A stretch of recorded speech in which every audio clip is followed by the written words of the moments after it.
Ngayon mga kamandaragat, share ko lang sa inyo kung ano yung mga nagiging epekto ng ng bagyo sa mga mangingisda dito sa amin.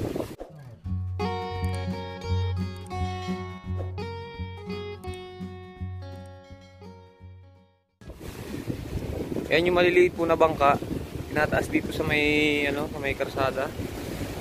Ayan. Ayan po. At yung malalaki naman po ay dun sa yung dinadalahan namin na taguan. Yung ibang maliliit po dito lang nilalagay.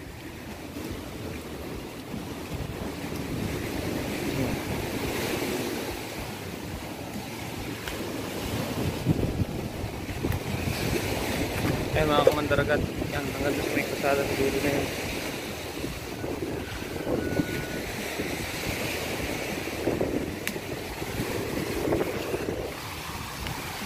At ayan, pati basura hindi po na dito ng bagyo.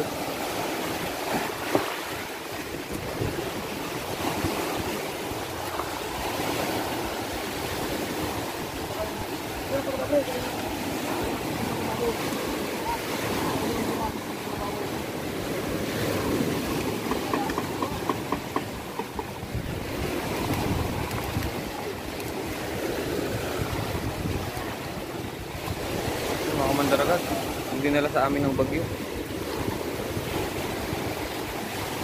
Hindi. Ayan mga kamandaragat, hindi lang basura ang dinala sa amin ng bagyo. Napakatagal po. Napakatagal po bago ulit makapalaot ang ating mga mangingisda. Kasi po hindi naman agad makakapalaot ang mangingisda kapag galing sa bagyo, kasi bukod sa marami pong basura, maraming gabat o yung mga kahoy na nasa laot, ay malakas din po ang ang agos ng dagat. Kaya hindi rin pwedeng palautan pa, kasi wala din namang mahuli, dahil yung lambat kapag malakas ang agos ay yan yung nasasalimpad, dadala lang.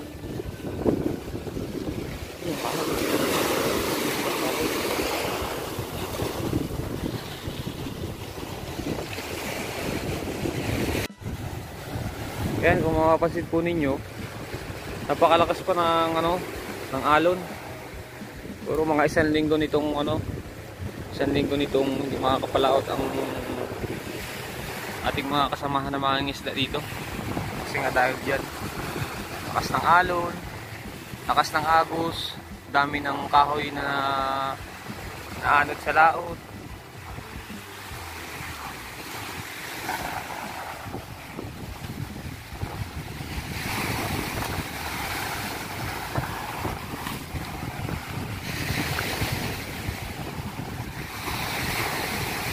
Hindi mawawala ng mga kamandaragat, hindi mawawala ng mga pamilya na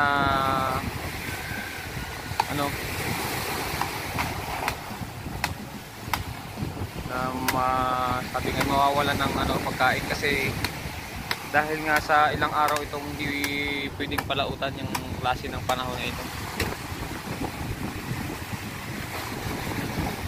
Pagka galing kasi sa bagyo at kakaroon pa ng ng habagat na kung saan ay napakalakas din na alon.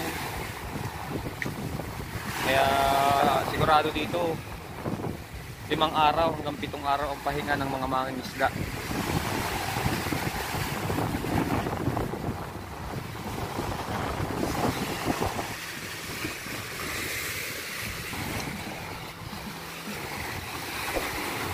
Grabe. Tagal niyang tanggalin. Hirap niyang tanggalin.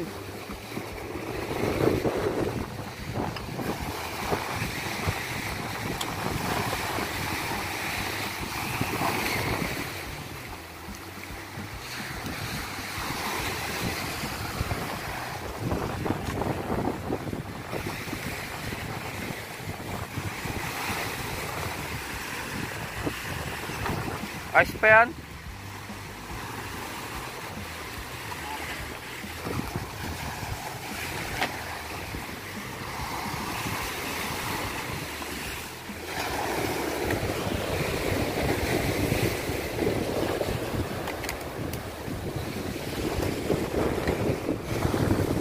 Yan, salamat na rin kasi hindi nadala yung ano, yung mga bahay ng kamandaragat natin na nandiyan sa tabing dagat. Kaya po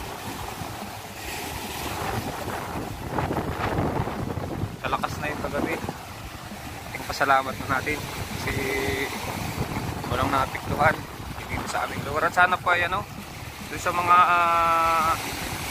ibang lugar na baybaying dagat din ay walang naapektuhan. Sana po ay safe lahat.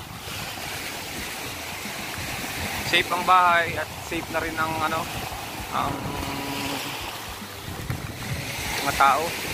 Tulad po nito. Oh, yan. Hindi na dala. Uy! Hindi na dala ng ng alon.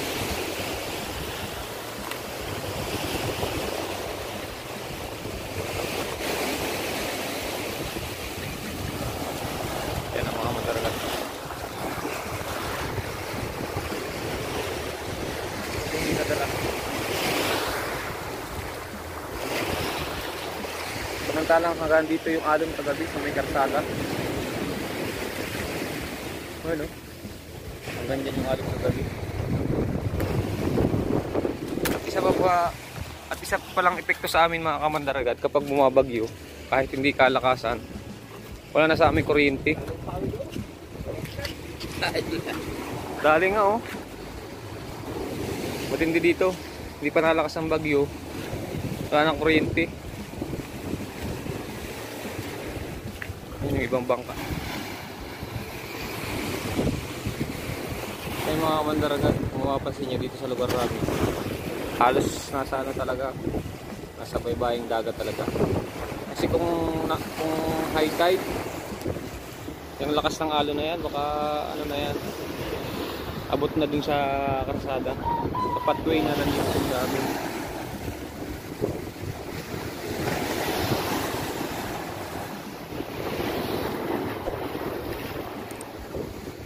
Yan dun po sa mga sa mga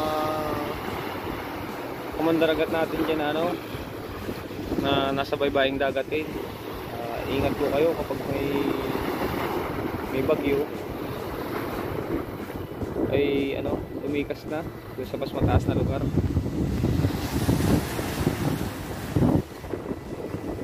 Lakas ng alon, lakas pa.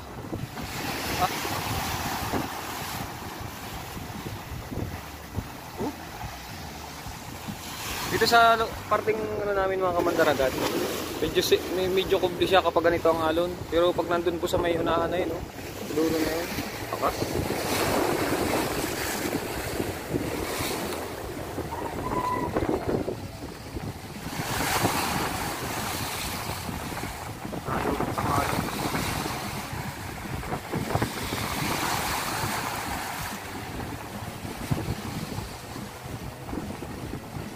Kaya kung may bahay doon na sa lugar na yun, baka nahugot ka ng alon.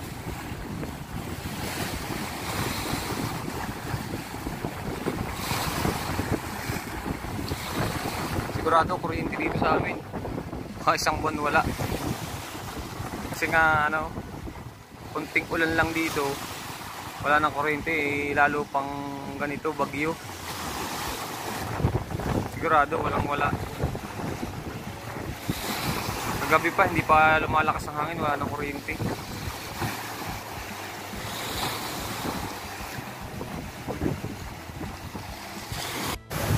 Ayun mga kamandaragat, napakalakas pa ng alon dito sa part ng ng lugar namin.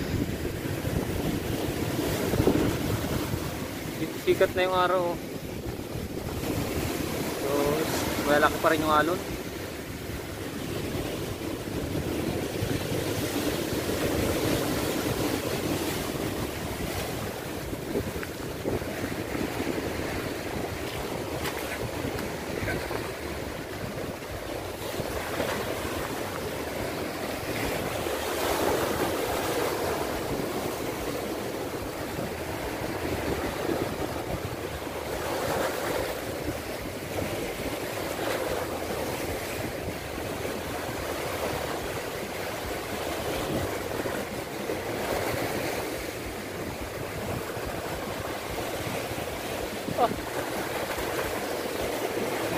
Lalo.